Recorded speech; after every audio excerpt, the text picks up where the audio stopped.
is trapped for eternity. Now this man is our storage interface for the 3 vaults I have set up. Each of these vaults have specific items within them, which I can then send out and receive on extract, which poops out into the chest already unpackaged for us. And the same works if I put it anywhere else in the system. So I go over to this guy here, ask for the spruce logs, it puts it onto the conveyor, it comes over here, gets taken by extract, and put into the chest here. And that is essentially the entire system. But it's not really much of a tutorial if I don't show you how to do it. So, the most important thing of the system itself is the stock ticker. As you can see, Steve here, the wandering trader who invades every single world that I have ever had, is trapped for eternity, and he has now got a fancy green hat. Nice hat. Now you can right click and you can see this message here. No packages linked. So we're going to need to right click the stock link, put the packager on, and there's still no packages linked. That's because without the stock link, this cannot talk. This will not talk to the packager because there's no one in between to communicate with.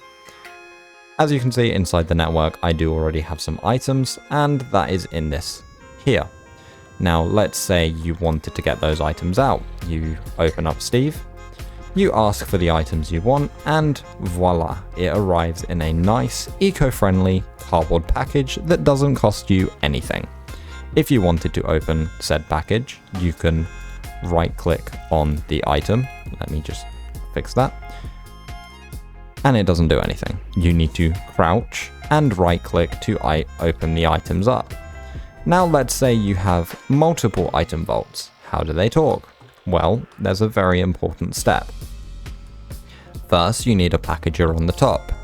Then you need a stock link, which is communicating with the stock ticker down here. And then next you need to link them all together. So I'm going to quickly run around and do this. And then you need a clipboard. In order for us to have all of these communicate and update, you're going to want to go up to these and right click on the frog ports on the top. So we're going to place that down. Remember to always right click on the chain link for the area you want them to pick up.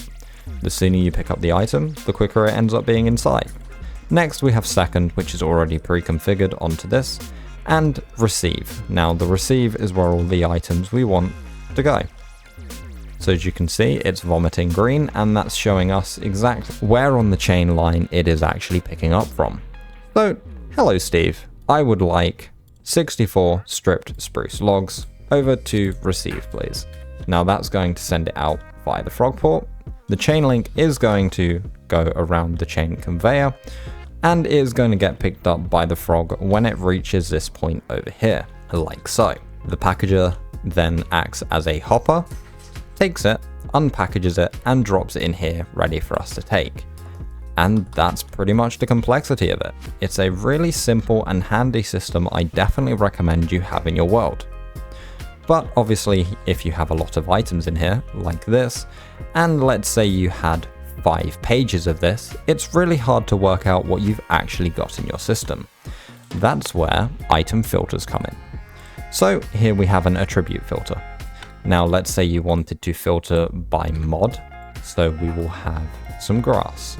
You can choose if you wanted it to be tagged with Minecraft Dirt. It will then show up in the list as Minecraft Dirt.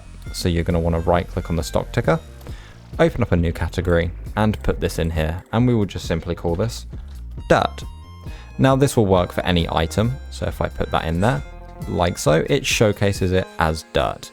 But what if I wanted it to be wood, or stripped wood, or copper, or iron ore, or anything like that?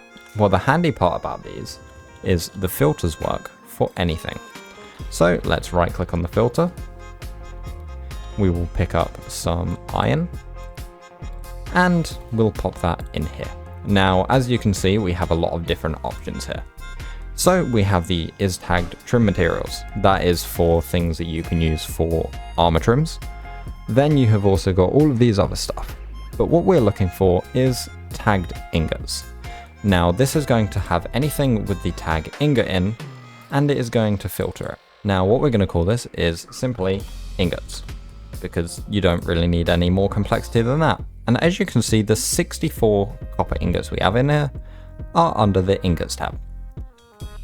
And that's pretty much it. It's a really handy and time-saving system that will save you lots of time and a ton of space, instead of having 3,000 chests all over your base.